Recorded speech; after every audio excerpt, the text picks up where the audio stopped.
Mumbai Indians మీద RCB గెలవలేదు. RCB మీద ముంబై ఇండియన్సే ఓడిపోయింది.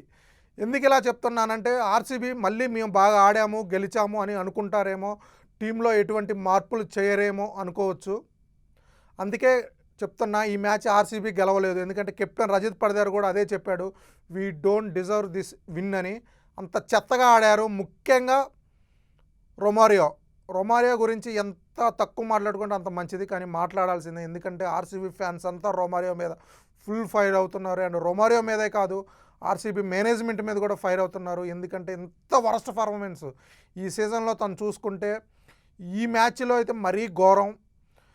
లాస్ట్లో ఒక కృణాల్ పాండ్యా లాంటి ఒక ఆల్రౌండరు సూపర్గా ఆడుతుంటే, అంత మంచి ఇన్నింగ్స్ తను ఆడుతుంటే, తను ఎటువంటి సపోర్ట్ లేకుండా, ఎటువంటి రెస్పాన్సిబిలిటీ లేకుండా జస్ట్ 4 రన్స్ కొట్టాడు. 11 బాల్ ఆడి, అది కూడా అందులో మళ్ళీ ఒకటి నో బాల్. లాస్ట్ ఓవర్లో నో బాల్ దొరికితే ఎవరన్నా 6 కొడతారు, తను సింగిల్ తీశాడు. అంత చెత్తగా ఆడుతున్నాడు తను. ఏదో లాస్ట్ ఓవర్లో ఒక 3 వైడ్స్, ఒక నో బాల్ కలిసి వచ్చి ఆర్సీబీ గెలిచింది. కానీ రొమారియో వల్ల ఈ మ్యాచ్ ఆర్సీబీ ఓడిపోయింది ఆల్మోస్ట్. లాస్ట్లో భువీ వచ్చి ఒక అద్భుతమైన 6 కొట్టాడు. అండ్ అలాగే లాస్ట్ బాల్కి బౌలర్ భవా తను చేతిలో పడ్డ బాల్ని మిస్ చేయటం వల్ల ఆ 2 రన్స్ వచ్చాయి అంతే. అందుకే ఈ మ్యాచ్ ఆర్సీబీ గెలవలేదు, ముంబై ఇండియన్స్ ఓడిపోయిందని చెప్తున్నా. ఖచ్చితంగా టీంలో చేంజెస్ చేయాలి. ముఖ్యంగా సరే జితేష్ శర్మ అంటే ఈ మ్యాచ్ కొద్దిగా గొప్ప ఆడాడు, 3 సిక్స్లు కొట్టాడు. లాస్ట్లో కొంచెం తను ప్రెజర్లో ఉన్నాడు, ఫామ్లో లేడు కాబట్టి ఆ ప్రెజర్ కనిపించింది. ఓవర్ మెయింటైన్ చేశాడు.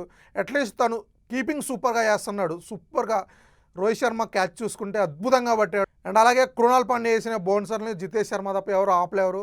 డెఫినెట్గా తను అట్లీస్ట్ కీపింగ్ అన్న బాగా చేస్తున్నాడు. రొమారియో మాత్రానికి బ్యాటింగు, బౌలింగు, ఫీల్డింగు అన్నీ వరస్ట్ పర్ఫార్మెన్స్.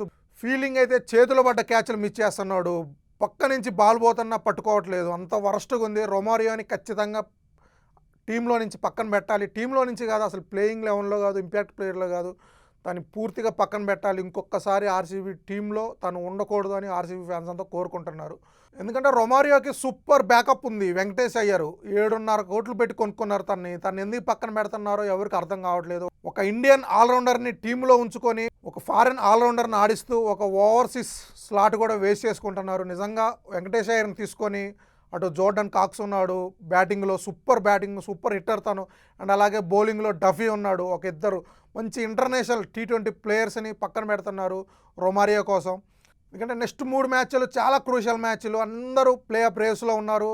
ముఖ్యంగా పంజాబ్ అండ్ సన్ రైజ్ అయితే టేబుల్ టాప్ 3లో ఉన్నారు. వాళ్ళతో చాలా ఇంపార్టెంట్ మ్యాచెస్ ఆ రెండు గెలవాలంటే రొమారియోని ఖచ్చితంగా పక్కన పెట్టాలి. ఎందుకంటే వెంకటేష్ అయ్యర్ చూసుకుంటే, వెంకటేష్ అయ్యర్కి SRH మీద మంచి హిస్టరీ ఉంది. 2024లో ఫైనల్లో సింగిల్ హ్యాండ్తో ఆర్సీబీని ఓడించి కేకేఆర్కి కప్ ఇచ్చాడు. ఖచ్చితంగా తను ఆడించాలి. నెక్స్ట్ మిగిలిన 3 మ్యాచ్లు అవ్వచ్చు, ప్లే ఆఫ్స్కి వెళ్ళిన తర్వాత 2-3 మ్యాచ్లు, మిగిలిన 6 మ్యాచెస్ ఆర్సీబీకి డూ ఆర్ డై మ్యాచెస్. ఖచ్చితంగా వెంకటేష్ అయ్యర్ని ఆడించాలి.